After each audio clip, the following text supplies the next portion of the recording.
Hi there. Hello, Hi, Stoyan. good afternoon. A good afternoon to you too. So, you got the replays? Yes, I got them ready. Let's go to my profile. Okay, so do you want a good one or a bad one? Well, up to you, I guess. I mean, bad one, there's more to talk about, so. Okay, oh God, I'm gonna be so ashamed. So I had two stomps yesterday. We got stomped really badly. I played Jakiro. I don't really play Jakiro that often. Mm-hmm. So, um, but that was the kind of game I felt really useless. I didn't know what to do. I felt that my teammates were also useless. So normally I'm happy if somebody plays good. So I try to clinch onto him and just follow him around and just to be there. But in that game, everybody played like shit. But let's just focus on my bad game. So just pick one of the both replays where I had Jakiro and we lost. Okay, so let's see, the 34-minute one seems very one-sided. 39-minute one. Um, In that one, let's pick that one with the 39 minute because yeah. in that game I thought we might have had a chance, but we threw the game really badly by taking bad fights over and over and over again. Like we didn't learn anything from our mistake. It was just us throwing bodies and throwing money and at them. Yeah. Alright, so let's take a look at that. Okay. Um, okay, so I'm gonna share screen.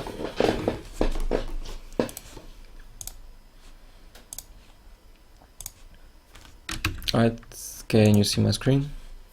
Wait a second. Yes, I can see it. The game, alright, perfect.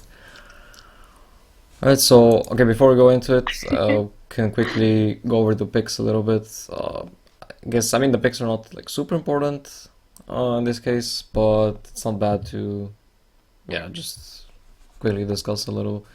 Yeah. Um, so first thing I notice is that enemy lineup is very, very, like, heavy on physical damage. Hmm. Like Visage, one of the supports with like, mostly physical damage. I mean, of course, he has the nuke, but it's about the familiars mostly, and he always builds this solo crest. It's like minus armor. Monkey King, obviously, also like majority physical damage, although he did build a Maelstrom, I guess, so that's kind of, yeah. Sniper. Snipers actually like deals a lot of magic damage too. I mean, the shrapnel is magic, and that's a big part of his damage comes from early game at least. Mm. Um, Axepear, and yeah, of course, Ursa like entirely physical. So not only is it like a lot of physical damage, but it's also a lot of it comes from hits. Like Visage birds are like hits. Monkey King ult is also hits, and of course Sniper and Mm. Ursa hits. Um, and with that meaning, like when a lot of damage comes from hits, obviously evasion is very valuable. You guys had a Radiance, but no one went for Solar Crest, for example, Mm. not even the Bristleback, and Yeah. that would have been a very valuable pickup. And meanwhile, for you, your team damage is little more evenly distributed, although it's a bit heavy on the magic. Like these three heroes are pretty much 100% magic damage. Spectre is mostly magic damage until a lot later into the game. I mean, Desolate is Hmm. pure, but it gets blocked by BKB, so and only Bristleback is like physical. Yeah.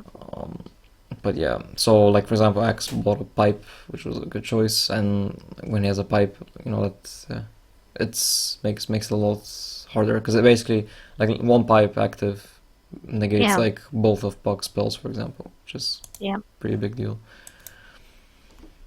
Alright, anyway, let's hop into it. Just gonna check that. I didn't even know I built a Yule scepter. I think I didn't use this item once in the whole game. Yeah, I mean that one Yeah. is it's for catch. Yeah. Yeah. And it was after I got the veil, so I don't know what I was thinking. Okay, so I mean let's go back. Let's see. Laning stage generally like not super useful to talk about. Okay, this is the rune fight already. So we're going to place a ward. Um, Floor harassment. So I mean, you take a lot of damage. Yeah, Uh, I should have gone back to base, but yeah, I for was too sure. stubborn. For sure. I mean, Jakiro, like 700 HP at level 1 without any items, like it's a very high HP hero. And, like if you take damage, like even if you had a solve, it still wouldn't bring you to full. So it's Yeah, definitely worth going to base. Because like right now, you might as well not be there. Like yeah, Jakiro's strength as a support is exactly that he's tanky. He's kind of like an ogre, um, except like instead of high armor and regen, he's ranged, but he still has like the same like crazy amount of HP. But yeah, if you enter the lane with 30% HP, then you're not really a hero because the whole strength of the hero, like the purpose, is kind of gone. yeah.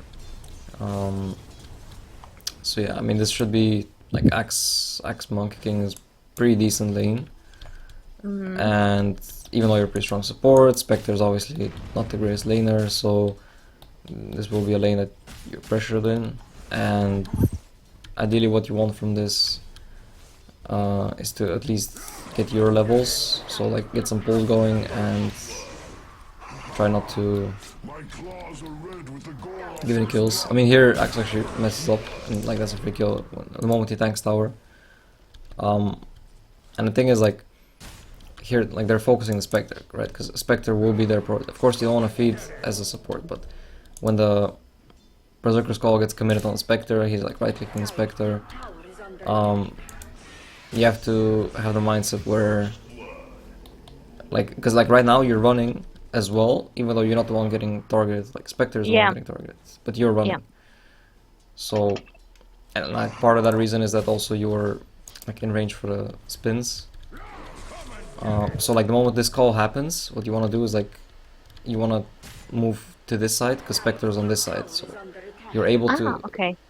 hit the axe as he's chasing, but you're also out of range for the spin to hit. So like either the spin hits only Spectre and you're like safe, or axe changes targets, starts running to you, then you back and Spectre is safe because no longer getting focused. So yeah.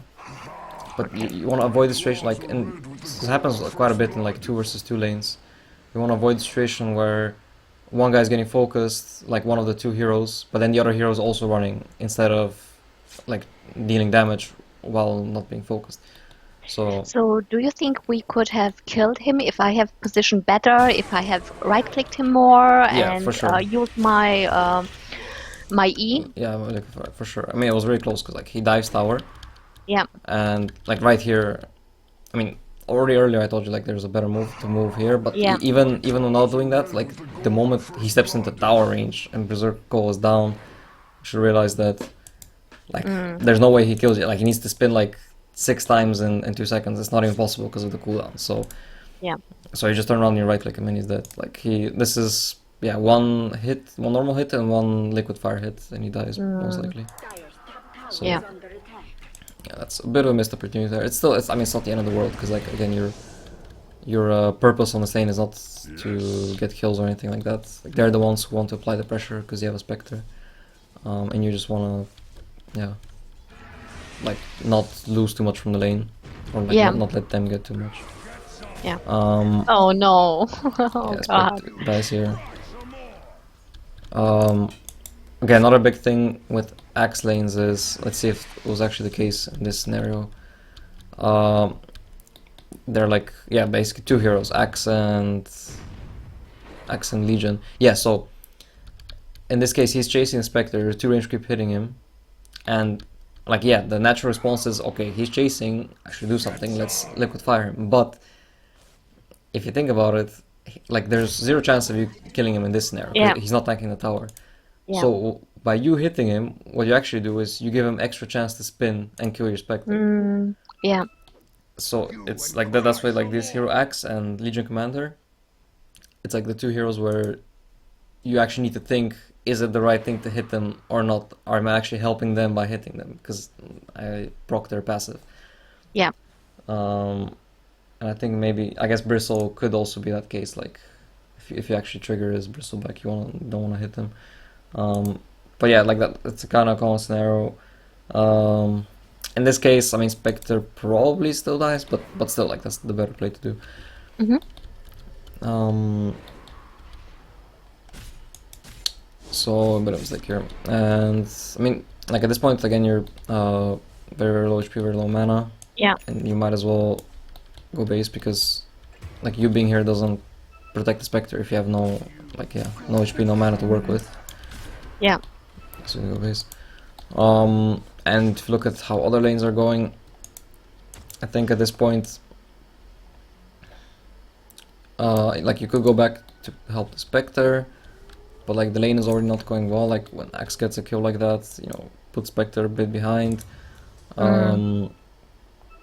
Axe gets his Tranquil Boots, so now like zoning him is a lot harder, and you could consider actually going to a different lane at this point. Like for example, the Bristle top could definitely use help. Like Puck is doing well mid. Like Puck Hmm. is level 5. When he gets level 6, like he has coil, and if you're mid and he calls the sniper, like that's a dead sniper for sure. Hmm. The other thing here is like you want to avoid TPing out as a support because like unless you actually you want to save the TP for like when someone is getting dived, like and you have to help them right then. But if Yeah. you're just going back to a lane, it's better to save the TP. Yeah. So I guess my mindset in that moment was like, I am only level 2.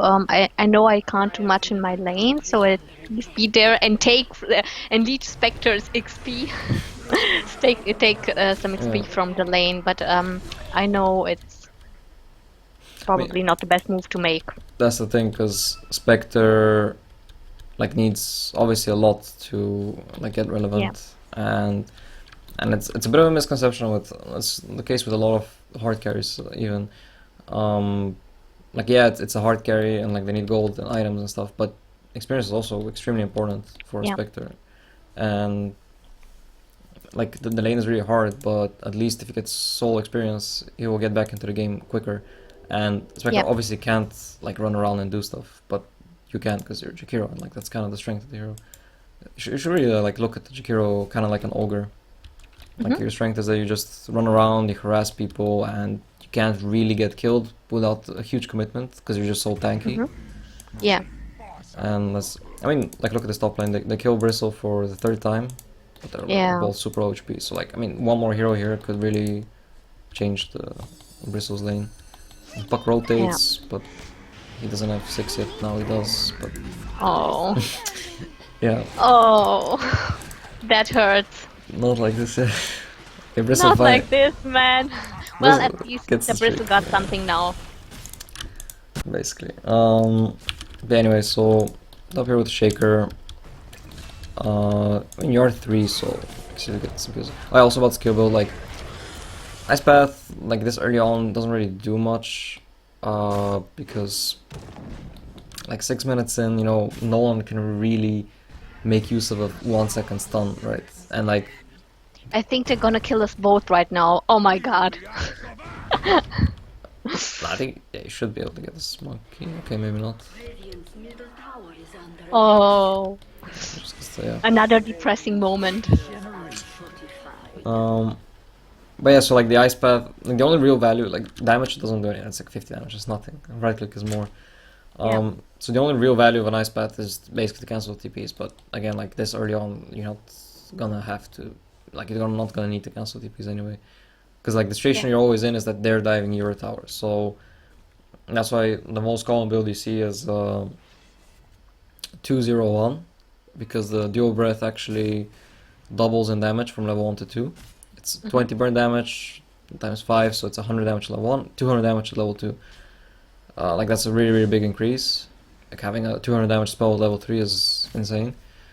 So yeah, most Jakiros go 2-0-1, and after that they start maxing the liquid fire, because that's like the what gives the hero his pushing strength. Yeah. And then usually leave the liquid fire at like level 3 or 4. It's a bit. I mean, from 3 to 4 is a great increase because like, cooldown gets really really short. But Yeah. even level 3 is like good enough to push with. So, and yeah, like in this case, for example, I mean here like you throw out the ice path, that's 90 mana, and it does like 30 it's not even 50 damage because it's magical, so it does Yeah. actually like 35 damage, which is like one right click. And if you think about, and that's 90 mana, and if you use a dual breath instead, it's like a little bit It's more mana, but it's like, yeah. you know, I don't know, 6 times as much damage basically. So Yeah, I was completely inefficient, and yeah, I think I panicked when I leveled the ice path because I don't do that normally. yeah, I don't know what I was thinking. Probably nothing. yeah. I completely agree. Yeah. This'll come in.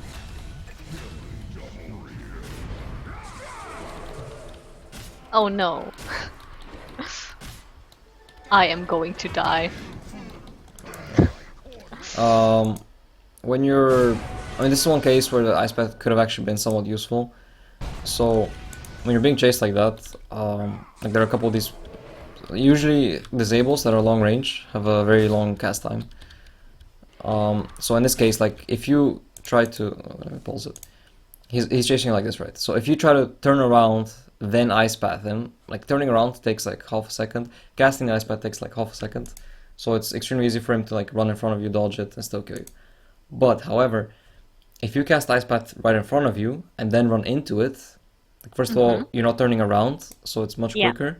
And second of all, like he has no option to dodge it because if he dodges it, then Yeah. he's not chasing you anymore. Yeah.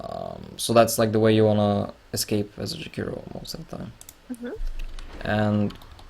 And there's a chance like you would have survived here if you had that. Not like guaranteed, but there's a chance.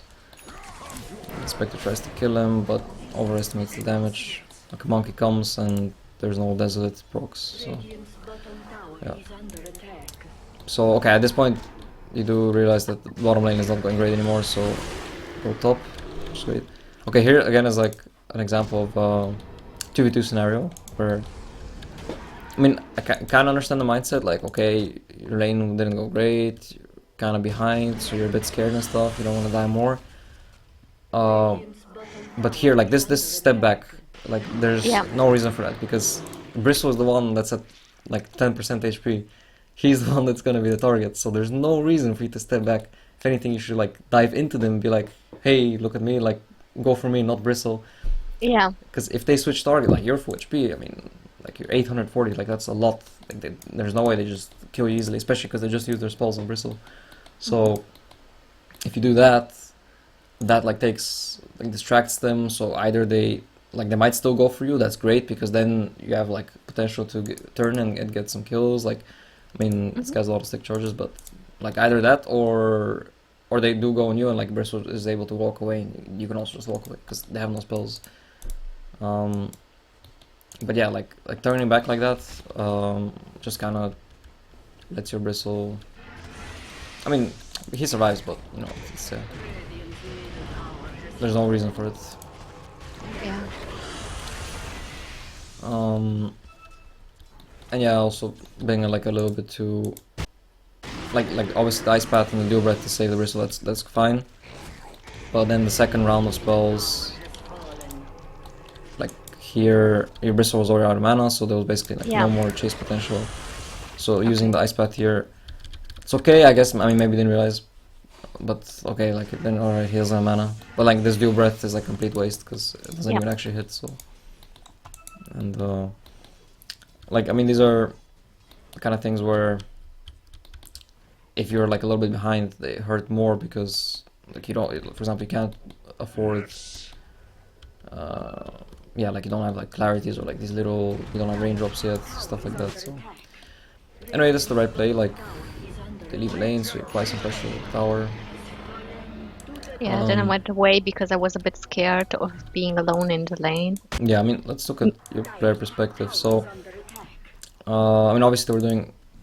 I mean, we can see now that they were doing Roche with Ursa, and like, yeah, it's, you can't always remember during the game. You're not sure. They could be wrapping around on you. But on the other hand, like Monkey King is dead. So if you think about it, like, what is actually the most reliable way for him to kill you? Of course, almost any 2-hero combination like Visage +1 most likely will kill you. And you don't see anyone on the map, so it's okay to take a bit of a step back, but instead of like running all the way back, so what you can do now actually is like you run down like this, but if they were coming to kill you, they would come from this side anyway, right? So Yeah. they would run like this. So if they actually were going for you, you will die anyway by running like Mm, this.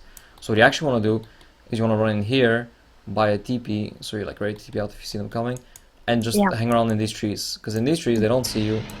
If they do like try to go for you, like you have a lot of time, you have a lot of ways to juke, a lot of paths to take. It's gonna take them forever, and also you're closer to the tower, so you will be standing here, for example, until they show somewhere.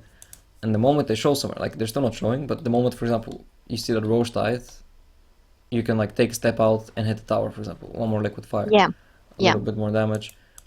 Then you take a step back in the trees again, and you wait. If they went on you, if they were like running towards you, because like, oh, Jakiro hit the tower, let's go for it.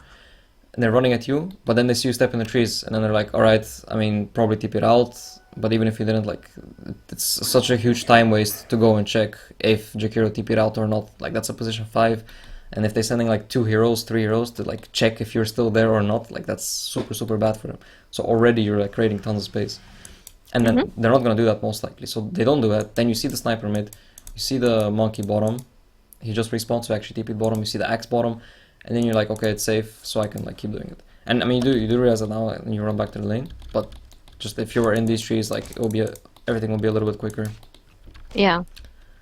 And yeah, not having TP. I mean, you're setting up for arcane boots, which is fine. So okay, in this case, also like for example, this dual breath. It is a level 1 dual breath, right? So that gives 100 damage. And if you look at the liquid fire, burn damage Yeah. 20. So liquid fire deals literally the same damage, but it has Hmm. no mana cost. So which one should you rather use?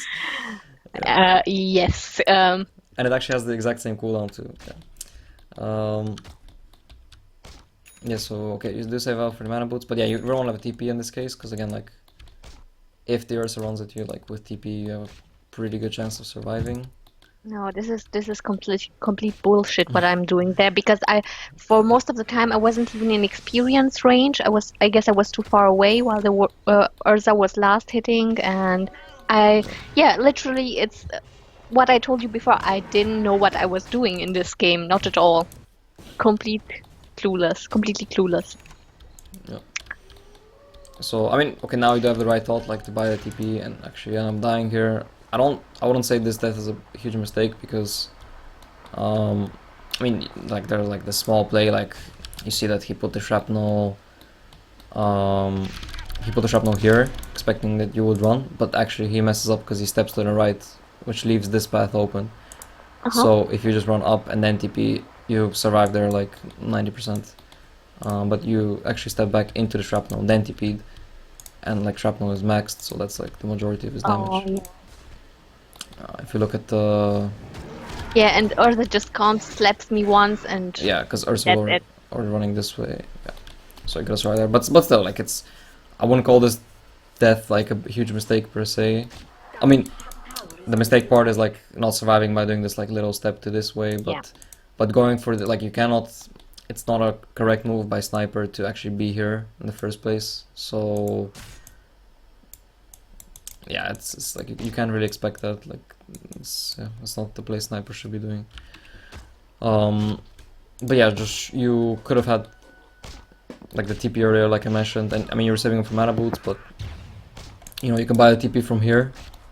You can buy the mana boots from here, but you cannot buy the TP from here. So if you got Yeah. TP here earlier when you had the money, you get this wave, then you can buy mana boots from here safely, and you're like you would have a TP the whole time. Yeah. So Good point. Yes. so at this stage, like let's do a pause. We can do like quick item check or something.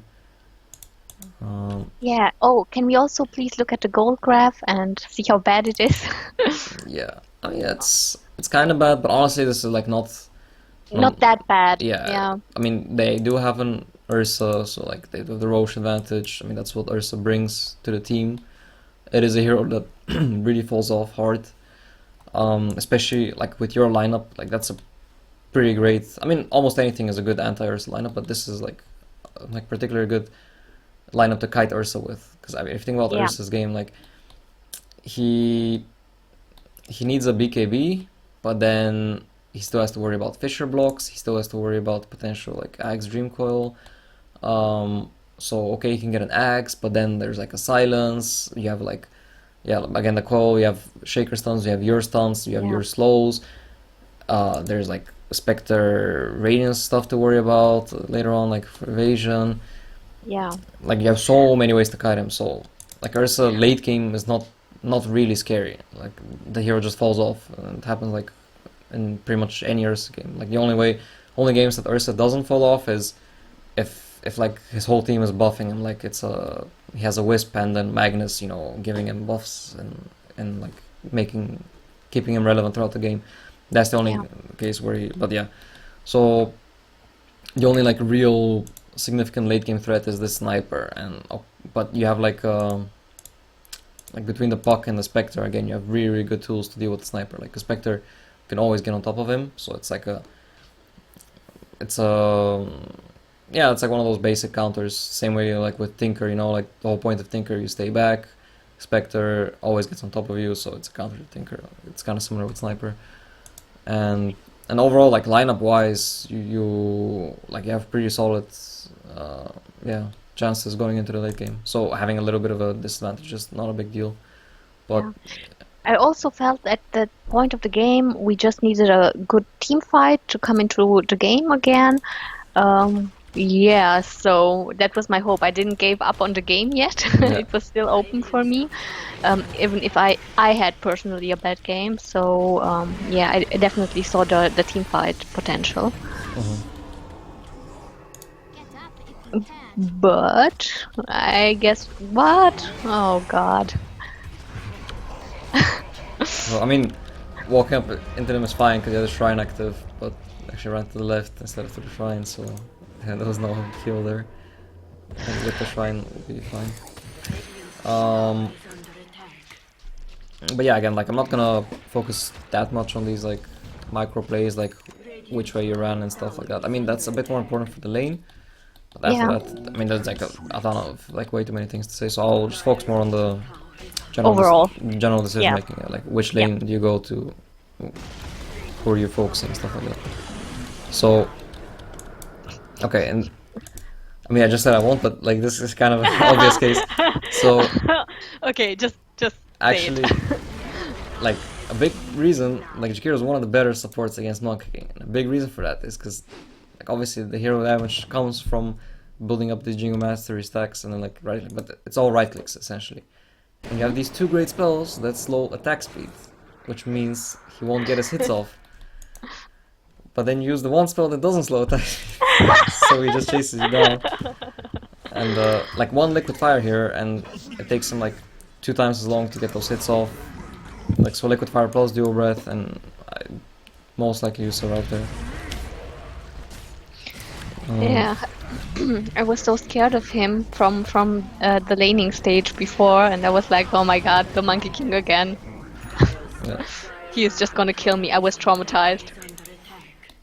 It's just about like it's important. Like look at your skills and like How they yeah. work and how I can use them effectively in the game. Yeah, like what their strength is. Because, of course, like, for example, if you look at Ursa, like, both your Dual Breath and your Liquid Fire are debuffs. So, if he pops his ult, he removes both of them. So, against Ursa, yeah, you cannot count on those. Or like, even if you do slow his attack speed and he has no ult ready, Overpower gives you 400 bonus, so it pretty much ignores that. You can, like, slow Ursa's attack speed. So, against him, yeah, like, you want to have the Ice Path, but against all these other heroes, the attack speed is always more effective. Um, in general, Jakiro's strength as a support is that, like, his ability to push lanes really well, and obviously pressure towers. But the key thing is pressure towers on his own. If you compare him to a support like,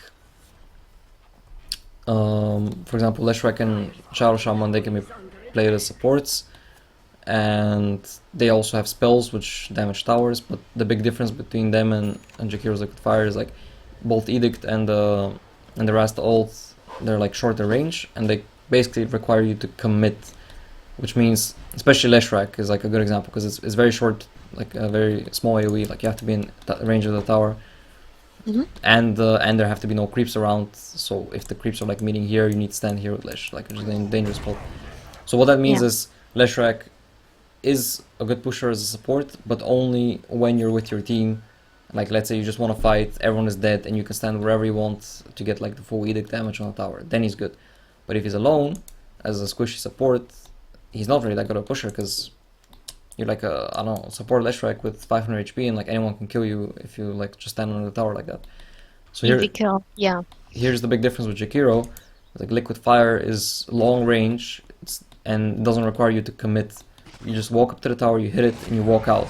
And that's like really, really hard to punish because if they do want to kill you, they have to chase you really far, and you're tanky on top of that. So it's really hard to deal with it, and like it puts these enemies in the spot where they kind of have to respond to the solo Jakiro pushing their towers. Expect the dice because agreed, standing in the shrapnel. Oh Um, no. like that's Jakiro's strength. They have to respond to you solo pushing a lane, because I mean, yeah, you don't want like your tower to take damage like that. But the way to respond is like if one hero goes there, you just walk away, because it's like one hero can't really solo kill you, like reliably. Hmm. So they need to bring multiple heroes, and the moment they bring multiple heroes, even if you do die, it's not a bad thing because you still do damage to the tower, and you force them to go on you, create space for your team, etc. Like you push the lane, game information, and so on. Um, but yeah, so you have 6 deaths, and that could be okay if, like for example, these towers, like it's almost 20 minutes in, and like some of these towers, if they died, like you can even pressure tier 2s as Jakiro. Mm. Like that's even more because of what I mentioned, because like you're pressuring a tier 2, for example, and you're this deep, and like let's say the rest of the action is in your jungle, like do they really want to send 2 heroes, like I don't know, the Ursa and the Monkey King, to run all the way to their tier 2 top, like this far back, just to kill the Jakiro, who's gonna respawn Yeah. in 10 seconds anyway and do the same thing, and they get like 200 Mm. gold for it? Like it's not great for them, but they still kind of have to do it. And like that's a really good spot to be in as Jakiro. That's what you want them to force them to do. But yeah, like you. So if you do that and you die 7 times, it's fine because that means like you're gonna be even taking tier 2s. But like right now it's 20 minutes in, and like all the tier 1s are even still up. So obviously like it shows that you haven't really been doing that a whole lot, and you kind of just ran into fights and stuff, which Mm. Jakiro is okay at, but it's not the biggest strength, especially not early on. Like obviously when you have all your spells maxed, then yeah, like you're like a lot more significant. Like you contribute a lot more to fights. But like this early on with just the level 1 ice pet, you don't really do that much. Yeah. I don't know. We were like constantly fighting. Yeah. I'm gonna die again. Well, that was most of my game. No, I won't die. Oh, I will die. Yes. Yeah, I mean Just being dead. it is a bit Yes. about like knowing the strength of your. I mean, you say you don't play much Jakiro, so Yeah. if you don't know, you don't know. But that is basically what Jakiros should be doing or is supposed to do. And Yeah. the other big thing is like you will notice that they're not always gonna go for you. Like what I mentioned is like it doesn't really feel worth it for them, so they're not always gonna be going for you. And uh, even with dying, like in the process of doing all this pushing, you're gonna get a lot more items and then once and levels. And when you do get those items and levels, then you actually are able to contribute a lot more to fights. And obviously, getting items and levels is always it's like relative to what the enemy team has.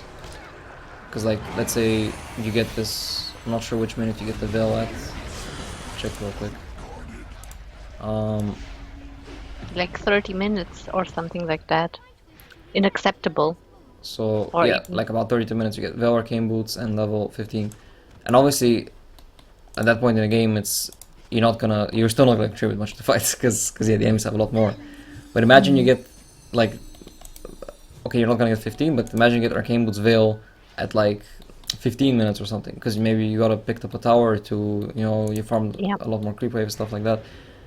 Then suddenly you do a lot more in fights, and you are able to like have a much bigger impact. And like whether it's a veil or, I mean, the veil is It's not bad this game because, as I mentioned, it's like a lot of physical damage, gives you armor, makes you tankier. It's, Hmm. I mean, at that point, it's already like about just preference. Like, it doesn't matter what item it is. It could be a Veil, a Glimmer, a Solar, Force Staff, Heals, anything. But yeah, if you have that, then you have like a bigger impact in fights. But yeah, like at some point you gotta realize that if the only thing you do in a fight is run in, use the spells, which don't really do much because like it's a level 1 or Ice Path or something, it doesn't really do much. Like the damage of the other spells doesn't kill anyone. Then you should be like, alright, I'm not really contributing much to fights and I just die. So maybe it's better if I just use my hero to push instead, even if my team is fighting, because at least I'm getting a tower for my team. Also, like the Macroplier, it's one of the best skills for killing creeps. And I Oh, mean, that was so sad right now. Oh my yeah, God. And the sniper denies the tower. yeah. I mean, even like honestly, it's still like it's something. You got the tower. I mean, like getting the tower tonight as a At Jakiro, this point of the game, it was like it was like my birthday. Oh my God, at least we have a bit more map control, or they lost a bit of yeah. map control. Oh, I mean, that's the thing. Like, if you are doing a lot of the solo pushing as the Jakiro, you will get like your towers denied, or like it's likely to happen. Obviously, because like you're alone, you can't really prevent the denied that much. But it's really not a big deal, obviously, because yeah, you're getting the tower after all. Just want to point this out real quick. I mean, it's not really relevant because it's a bug, but like such a good example of this case. So he dies here because he phase shifts, but it's a level 3 phase shift, so it's like doesn't give him enough time to blink out. And if you look at the skill build, he's level 15 with level 3 phase shift. So he put a second point in coil, which doesn't really do much, and he took 2 talents yeah, over the 4th point in phase shift. And I mean that's like super bad because like, the 4-point phase shift is so important that the way I do it, and like I think most Puck players do it, is you don't take any talents, you leave the ult at level 1, also that you can just get the phase shift maxed earlier. yeah. And this is like literally the latest possible phase shift max, and he dies because of it. Like, it's just such a that's such a good example of like the wrong thing to do. Yeah. Radiant's bottom tower is under attack. So I mean, at this point, like the last few minutes of the game, like the last third of the game, I guess, is not that relevant to talk about because you do reach every game you reach a stage where if the enemies play properly, there should be no way for them to lose. Mm, And yeah, that's not to say that you can't win, because I mean, like let's be honest, it's a pub and they will not play properly, so they will give you chances to come back into the game. But that's like it's less useful to discuss because it becomes a lot more about assuming mistakes, and like that's not a it's not a good way to like learn about the game. yeah. Even if you do know that those mistakes will happen from them, it's still not like. And because I mean I've had to have actually like when I'm streaming some solo queue games, and like a friend actually pointed out once, like there was a game for example where we mess up badly like in the early mid game, or like we lose a fight really badly, we lose Roche or something, and I was just like, okay, this game is like basically I didn't say the game's over, but I said the only thing for us to do is to hope that the enemies will fuck up, and they did fuck Yeah, up and we won. But the important thing is to recognize like when you reach that moment, so you don't try to like force things they're exactly. not gonna work out and just give them even bigger lead. Yeah, but you're right. The game is not over until it's really over. And Dota is sometimes also about some psychological aspects, and every Yeah. human makes mistakes. Yes. No, I mean if you put burning on the Spectre right now, I'm sure he's gonna he's gonna be able to carry this game. I, absolutely, yes, of course. So yeah, Just that's the 3K pub for real. yeah. Even if he plays 1 versus 9, I'm completely convinced he can still beat us. Exactly. So We need more. Alright. Wow. So I mean, I guess that's pretty much that for this game. Yeah. Let's see how we're doing with the time. We still got like 19 minutes. Yeah, Can we have a short look into another game which went a bit better for me? yeah, It sure. was a game with Crystal Maiden. Yes, that one. Mhm. I felt I was somehow useful, but there's still room for improvement, like always. So maybe just give me some tips for the early game. Right, sure. Yeah, so Crystal Maiden, do like really quick about draft as well. So Crystal Maiden's like honestly the biggest impact is the aura, Yeah, and like that's one of those things in Dota which is like really hard to measure, like say exactly like oh like this happened because of the aura, but like it's hard to say that, but it is for sure like that's how it works. hmm And so the most important thing is to have heroes that actually benefit from it. Because hmm like some heroes don't really care, like aura doesn't change anything for them, and some heroes are become like twice as strong if they have an aura. And you actually have a pretty good team for it. Like Bristle for sure, one hero that becomes a yeah, lot stronger with the aura. Uh, Same with Legion, same with Bounty, and yeah, Silencer is like so it doesn't really change much for him, hmm especially because this looks like it was a mid Silencer. So yeah, for him like barely matters, but for Legion, for example, like the aura is the difference between being able to use like 3 nukes or I don't know 6 nukes, which is like absolutely massive for like how much you can pressure the lane. Um, so yeah, it looks like a pretty decent CM game. And yeah, as for like CM early game in general, like the biggest thing to talk about is decision making for Dire's because top it's like one of the tower supports with the is best Dire's middle tower potential to is jungle under farm, attack. right? Like to farm jungle. So you like unlike other supports where like let's say when you were the Jakiro, your options were basically which lane do I sit in or like who am I harassing on the lane. yeah, Whereas with Crystal Maiden, you have that not just harass, but then you also have the option to gank because you actually have like more offensive power, but you also have the option to jungle. So then like it becomes a lot more, yeah, like you have more choices. So like there's more to think about. Like, well, what is the right move here? Um, so already I can say like this second frostbite is like not really not worth to use on that small creep because that doesn't give you level two. yeah. And Um, I could have used my clarity earlier, as I just noticed. yeah. So if you use a frostbite on the big troll summoner instead, then yeah, then you would actually have your level two now and the aura. hmm But anyway, so you get the pull. It's not the biggest if this pull works, which okay, not Um, quite. Not quite, but Um, at least two.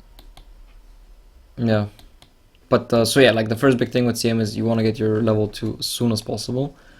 Um, I mean there are of course exceptions to that, but like that's more like for higher level games. Like there was this one game, I think it was IG, where like this Crystal Maiden went 2-2-0. I mean 1-1-0.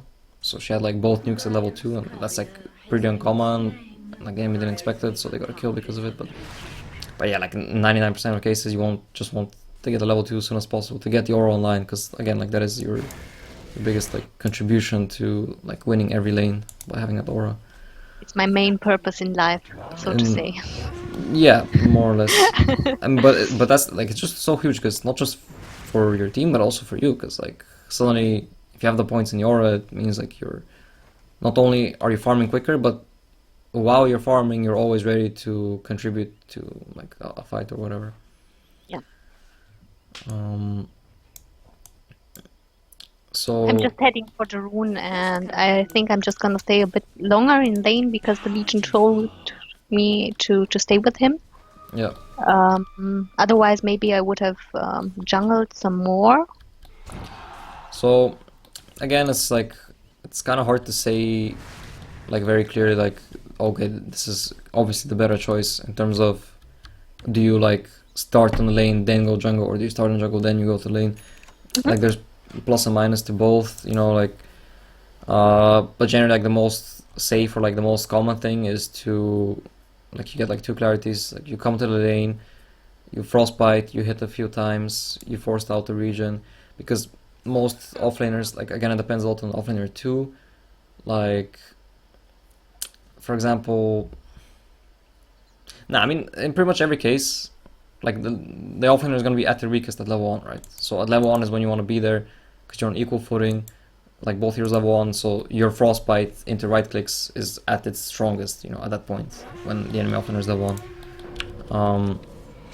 And as they get levels, like, I mean, this is kind of unusual offlaner, it's a Necro, but like, Necro is gonna get Dispel, I don't know, Nyx is gonna get a stun, or what else, like, if it's like Puck is gonna get his orb, or I don't know what, but they will get like more spells to work with, it's gonna be harder to actually zone them, and at that point they might become more worth it for you to start farming the jungle instead of, trying to zone them. But of course, if it's a like 2-on-1 scenario, like you keep getting pulls off, and that's fine. The main purpose of the pulls is to like deny the creep wave, right? So you want to like make sure that like when you kill them, like you want to keep stacking it as well, so that it actually has the ability to kill your wave.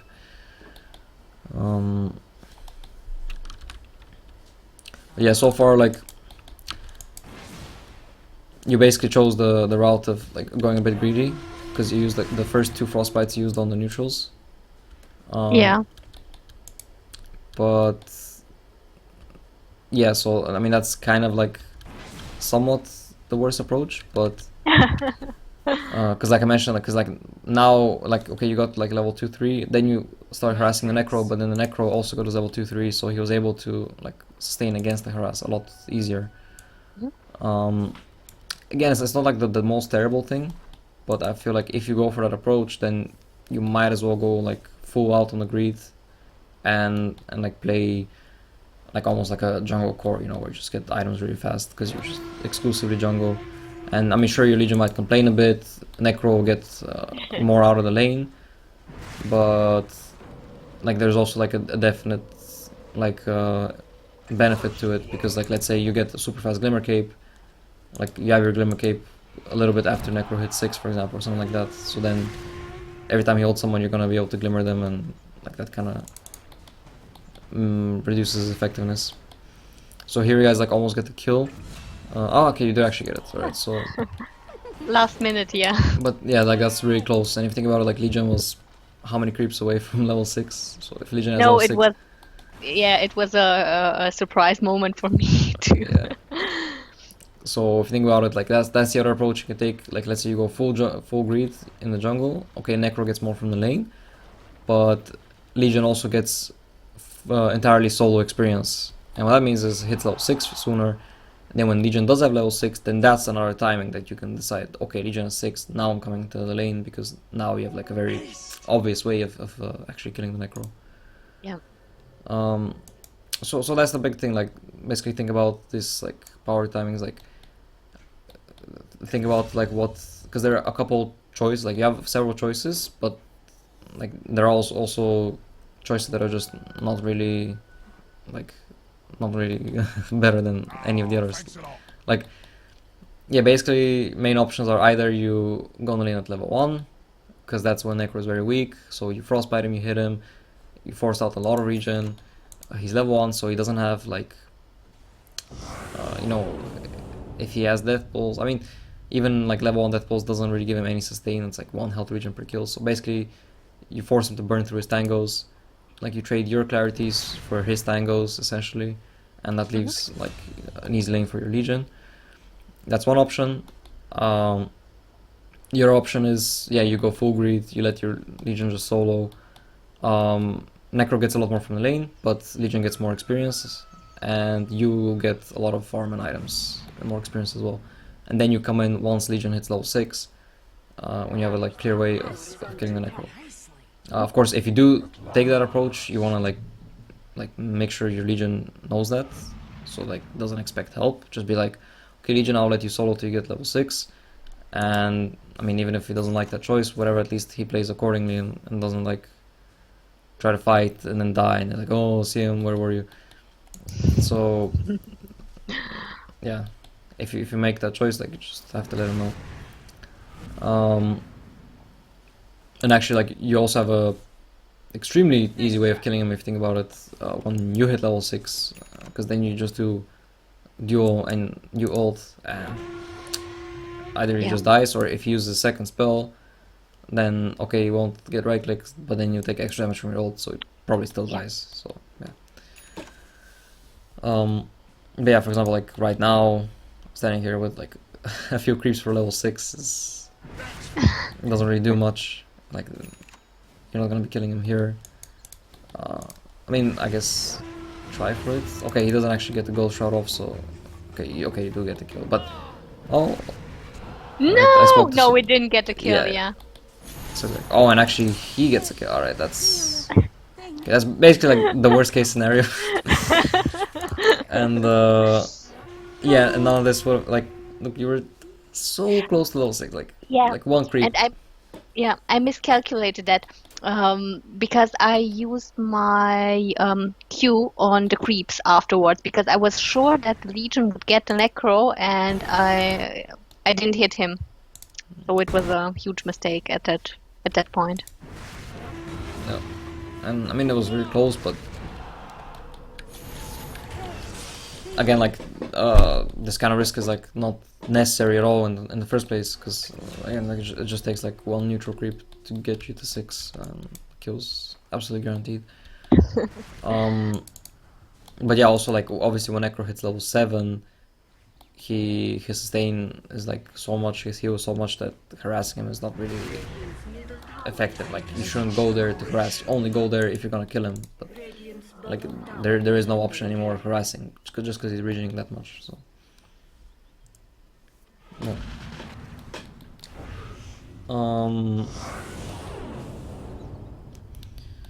At this point, like it's about 10 minutes in, so laning stage is kind of ending. Yeah, so you are going for the Glimmer Cape first item, which is the right choice. I mean, it's pretty much counter to Necro. Yeah, now you do have your 6, so you can try to kill again, but now Legion is the one jungling. TP's out. So with Legion TPing out, yeah, you want to stay in the lane obviously to get the experience, but you can't actually pressure the Necro. And he does actually try to dive you. Okay, fine response.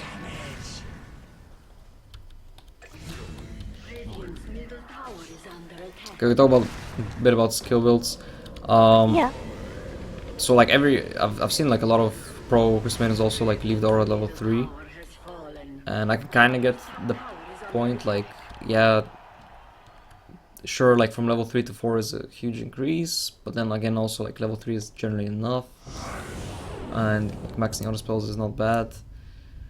And then there's the choice between maxing Nova or Frostbite. Yeah, usually that depends if there's like a definite benefit to the root. In this case, yeah, there's the anti-mage who can't blink if he's rooted, so yeah, maxing Frostbite over. Also, like your team has a lot of slows, like Silencer slow, Bristleback slow, but you lack actual like hard-ish lockdown. Like it's still not a stun, but Frostbite is obviously like root is obviously much better than slow. So yeah, like maxing Frostbite, I would say that's the right choice.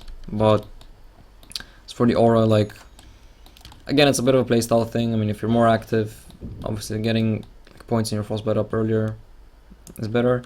But some games where I play Maiden, especially in pubs, I do go for like the full greed option, and just max like the Arcane Aura by 4, because you see the self mana region goes from 4 to 8,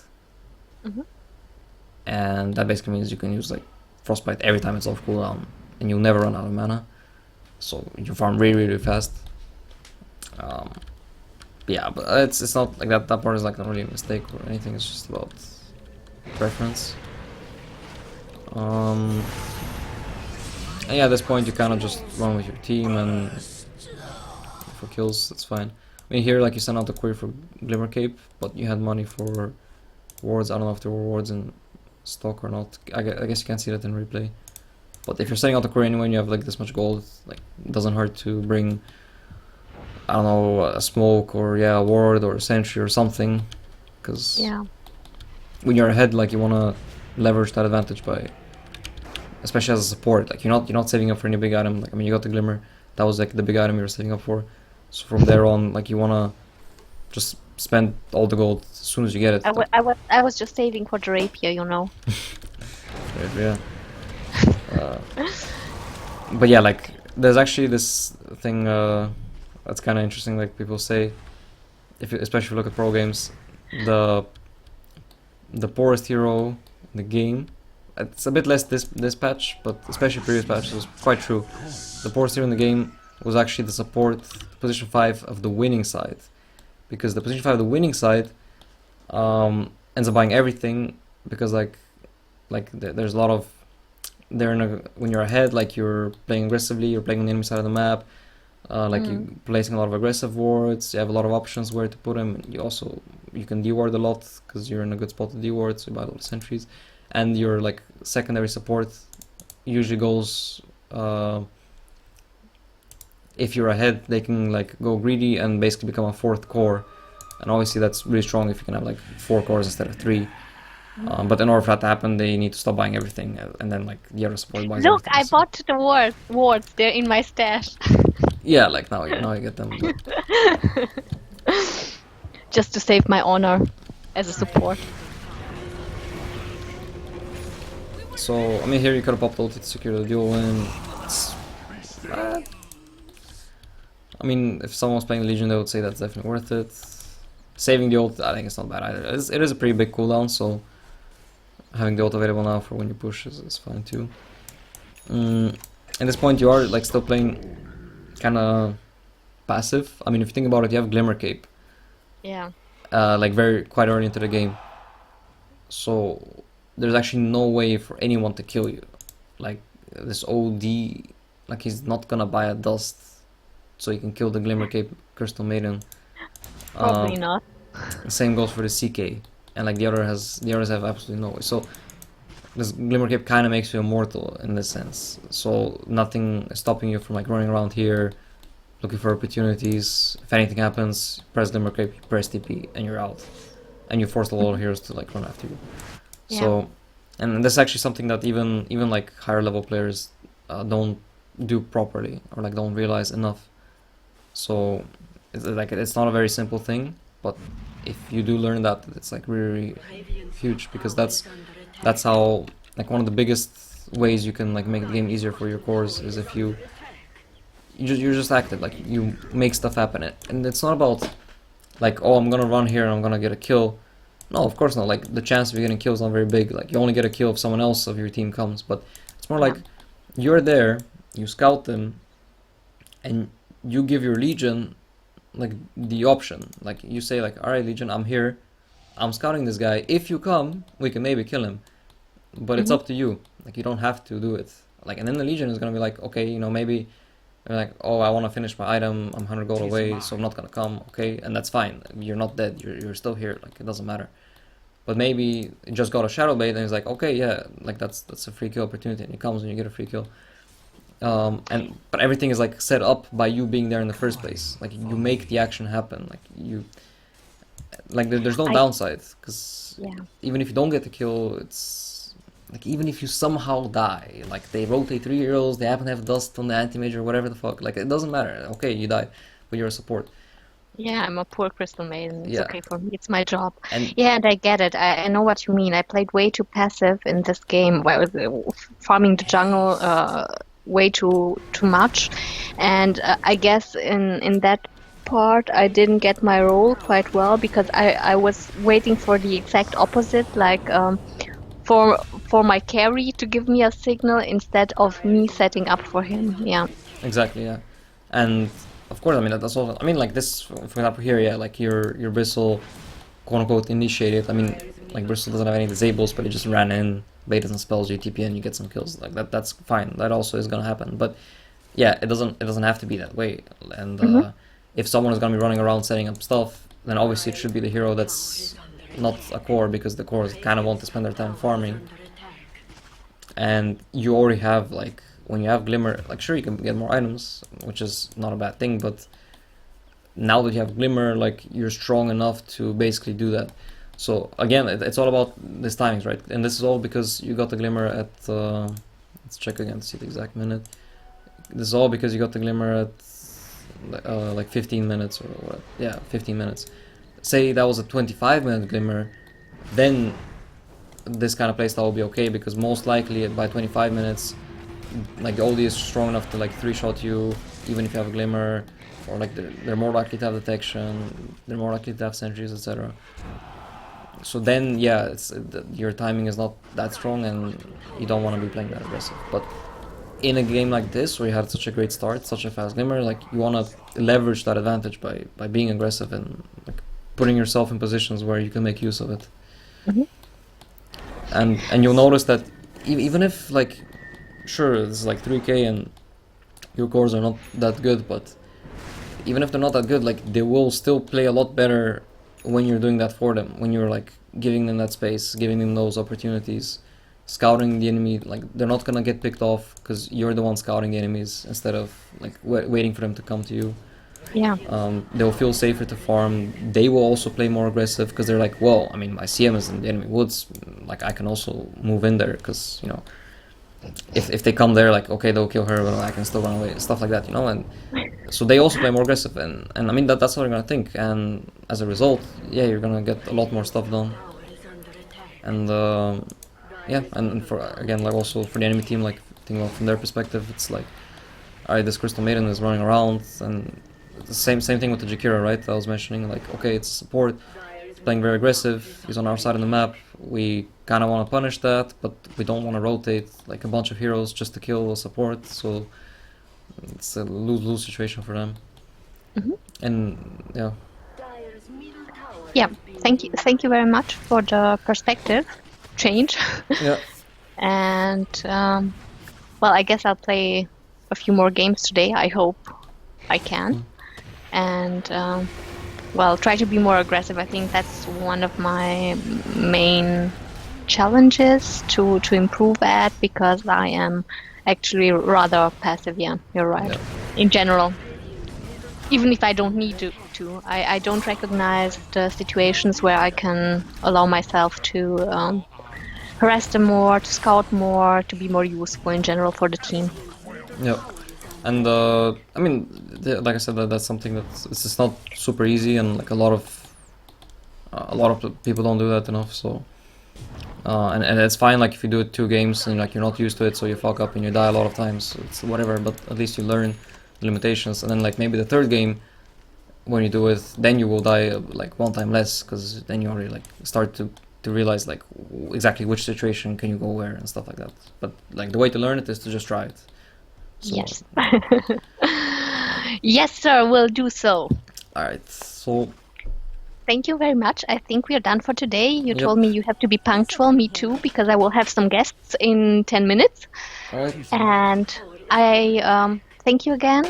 Thank you for the insight. And yeah, we'll make a new appointment, I guess. alright, yeah. Enjoy your Sunday. Thanks, you too. See ya. Thank you very much. Bye. Bye bye.